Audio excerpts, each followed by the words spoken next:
আজ শেয়ার করব সম্পূর্ণ নিরামিষ পটলের কোরমার রেসিপি, যেটা দিয়ে ভাত, রুটি, লুচি, পরোটা সমস্ত কিছুই জমে যাবে।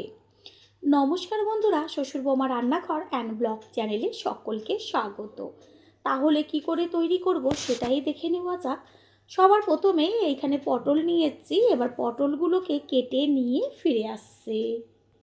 সমস্ত পটলগুলোর গায়ের থেকে খোসাটা ছাড়িয়েছি, তবে সমস্ত খোসা ছাড়াইনি, বেশ কিছুটা পরিমাণ খোসা গায়ে রয়েছে। আর বড় বড় করে আলু কেটে নিয়েছি, পটলগুলোও দুই ভাগ করেছি বেশ বড় বড়। এখানে একটা কাচের বাটি নিয়েছি আর তার মধ্যে দিয়েছি 1 চা চামচ পরিমাণ আদার পেস্ট। তারপরে দিয়ে দেওয়া হলো 1 চা চামচ পরিমাণ জিরের গুঁড়ো, 1 চা চামচ পরিমাণ ধনের গুঁড়ো, দেব 1 চা চামচ পরিমাণ হলুদ গুঁড়ো আর কালারের জন্য কাশ্মীরি লঙ্কার গুঁড়ো। এবার দেব অল্প পরিমাণ জল, তারপর চামচের সাহায্যে সমস্ত মশলাগুলো একসাথে মিশিয়ে নেব। দেব স্বাদ অনুযায়ী লবণ, তারপরে মশলাগুলো মিশিয়ে নেব। গুঁড়ো মশলা যখন আমরা রান্নায় ব্যবহার করব, কিছুক্ষণ আগে যদি জলে ভিজানো থাকে তাহলে মশলার টেস্টটা দ্বিগুণ বেড়ে যায়। গ্যাসের ওভেনে কড়াইটা বসিয়ে কড়াই গরম করে নিয়েছি, তারপরে দিয়ে দিচ্ছি সর্ষের তেল। এখানে আপনারা সাদা তেলও ব্যবহার করতে পারেন। দেব 1/2 চা চামচ পরিমাণ হলুদ গুঁড়ো, দেব আলু আর পটল একই সাথে। এই যে তেলের মধ্যে আলু আর পটলটা দেওয়া হলো, যদি হলুদটা না দিতাম প্রথমে তাহলে চারদিকে তেলটা ছিটতো। এইভাবে হলুদটা দিলে পরে আর চারদিকে ছিটবে না। আলু আর পটল হাই টু মিডিয়াম ফ্লেমে ভেজে নিতে হবে। পটল যদি ভালোভাবে বেশ লাল লাল করে ভাজা না হয় তাহলে কিন্তু খেতে ভালো লাগে না, যতই ভালো করে আপনি রান্নাটা করেন। সেই কারণে পটলটাকে সব সময়ের জন্য ভালো করে ভেজে নিতে হয়। আলু আর পটলের গায়ে বেশ কালার এসছে, ঠিক এইভাবে বারে বারে খুন্তি দিয়ে একটু নেড়ে চেড়ে ভাজা করতে হবে। এটা ভাজা হোক। অন্যদিকে এখানে একটা মিক্সিং জার নিয়েছি, তার মধ্যে দিয়ে দেব 4-5টা কাজু বাদাম, দেব কিশমিশ আর সামান্য জল দিয়ে এবার একই সাথে পেস্ট করে নেব। দেখাই যাচ্ছে যে আলু আর পটলটা কত সুন্দর লাল লাল হয়ে ভাজা হয়েছে। ঠিক এরকম পুরো লাল লাল করে পটলটা যেন বিশেষ করে ভাজা হয়। আলু আর পটল খুব ভালোভাবে ভাজা হয়ে গেছে। এবার এগুলোকে তুলে একটা পাত্রে রাখবো। ওই কড়াইয়ের মধ্যেই দিয়ে দেব অল্প করে সর্ষের তেল। তেলটা গরম করে নিয়ে তারপর এর মধ্যে ফোড়ন দেব। ছোটো চামচের 1 চা চামচ পরিমাণ সাদা জিরে, একটা শুকনো লঙ্কা আর হচ্ছে তেজপাতা, গোটা গরম মশলা যেমন এলাচ, দারচিনি, লবঙ্গ, জয়িত্রী 1 টুকরো। ফোড়নটাকে 30 থেকে 40 সেকেন্ড সময় নিয়ে ভেজে নেব। ফোড়ন থেকে সুন্দর একটা মিষ্টি গন্ধ বেরোচ্ছে। এবার ওই যে মশলাটা একই সাথে গুলে রেখেছিলাম, জিরে, ধনে আর আদা, লঙ্কার গুঁড়ো, হলুদ গুঁড়ো, লবণ, সেই মশলাটা তেলের মধ্যে দিয়ে সামান্য কষিয়ে নেব।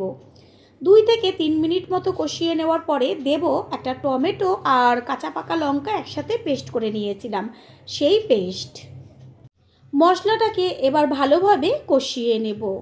আর এইখানে পটল আর আলু ভেজে রেখেছি। এখানে একটা ছোট বাটির মধ্যে কাজু বাদাম আর কিশমিশের পেস্টটা রয়েছে, আর এখানে টক দই। টক দইটা চামচ দিয়ে একটু ফেটিয়ে নিয়েছি। প্রথমে কাজু আর কিশমিশের পেস্টটাকে দিয়ে দেওয়া হলো। গ্যাসের ফ্লেম এই পর্যায়ে লোতে রাখতে হবে। মশলার সাথে মিশিয়ে নেওয়ার সাথে সাথে দিয়ে দেব ফেটিয়ে নেওয়া টক দই। আর এই সময় অবশ্যই খেয়াল রাখবেন গ্যাসের ফ্লেম যেন একদম লোতে থাকে, বা গ্যাসের ফ্লেমটা অফও করে দিতে পারেন। পটলের তো অনেক রকম রেসিপি তৈরি করেছেন, একবারের জন্য হলেও এই নিরামিষ রেসিপিটি তৈরি করবেন। তারপর খেয়ে এসে কমেন্ট করে জানিয়ে যাবেন। ঠিক লো ফ্লেমে এইভাবে মশলাটাকে কষিয়ে নেব। আর খেয়াল রাখবেন যেন দইটা দেওয়া হয়েছে তো সেটা কেটে না যায়। মশলাটা যত ভালো কষানো হবে রেসিপির টেস্ট তত টেস্টি হবে। 4 থেকে 5 মিনিট মতো সময় নিয়ে মশলাটাকে কষিয়ে নেওয়ার পরে দিয়ে দেব পটল আর আলু। পটল আলু দিয়ে মশলার সাথে মিশিয়ে নিয়ে আরও 1.5 থেকে 2 মিনিট মতন কষিয়ে নেব।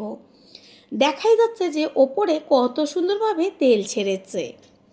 ঠিক এরকমভাবেই মশলাটা কষানো হবে। তারপর খুন্তি দিয়ে একটু নেড়ে চেড়ে নিয়ে এর মধ্যে দিয়ে দেব উষ্ণ গরম জল। সব সময় চেষ্টা করবেন রান্নাতে উষ্ণ গরম জলটা ব্যবহার করার। এতে কি হয়, রান্নার টেস্টটা দ্বিগুণ বেড়ে যায়। পটলে এটা পাতলা ঝোল হবে না, বেশ মাখা মাখা হবে, সেই বুঝে জলটা ব্যবহার করবেন। গ্যাসের ফ্লেমটা হাই করে দিয়ে ভালো করে ফুটিয়ে নেব।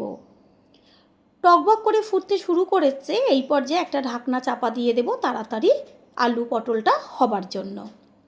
পুরনো বন্ধুদের সবসময় আমাদের পাশে এইভাবে ভালোবেসে থাকার জন্য অনেক অনেক ভালোবাসা। কিছুক্ষণ বাদে গ্যাসের ফ্লেম হাই করে ঢাকনাটা সরিয়ে একটু চেক করে নেব হয়েছে কি না। এই যে এতখানি ঝোল দেখা যাচ্ছে, এটা কিন্তু থাকবে না, যেহেতু কাজু বাদাম দেওয়া রয়েছে, ঝোলটা টেনে যাবে। আলুও সিদ্ধ হয়ে গেছে, বেশ একটু ঝোল ঝোল অবস্থাতেই নামাতে হবে, ঠান্ডা হলে বসে যাবে। রেসিপি একদম কমপ্লিট। এই পর্যায়ে দিয়ে দেব ছোটো চামচের 1 চা চামচ পরিমাণ গরম মশলার গুঁড়ো। গরম মশলার গুঁড়োটা মিশিয়ে নেব।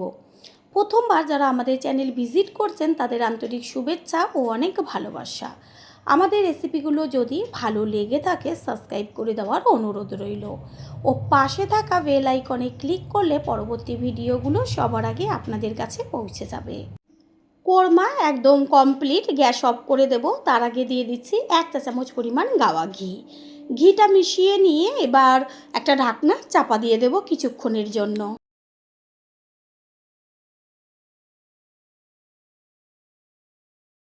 4-5 মিনিট রেস্টে রাখার পরে কড়াইয়ের ঢাকনাটা তুলে দেখিয়ে দিচ্ছি সম্পূর্ণ লুকটা।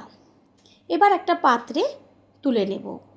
তৈরি হয়ে গেল আজকের রেসিপি। আশা করি রেসিপিটি ভালো লাগলো। আর যদি ভালো লেগে থাকে একটা লাইক, কমেন্ট, পারলে একটা শেয়ার করে অবশ্যই জানাবেন। আপনাদের দেওয়া একটা লাইক ও লাইকের পাশে থাকা হাইপ আর একটা শেয়ার আমাদের কাছে অনেক অনেক গুরুত্বপূর্ণ। All friend, thanks for watching my video. আপনারা সকলে ভালো থাকবেন, সুস্থ থাকবেন। আবারও দেখা হবে অন্য কোনো রেসিপির এপিসোডে।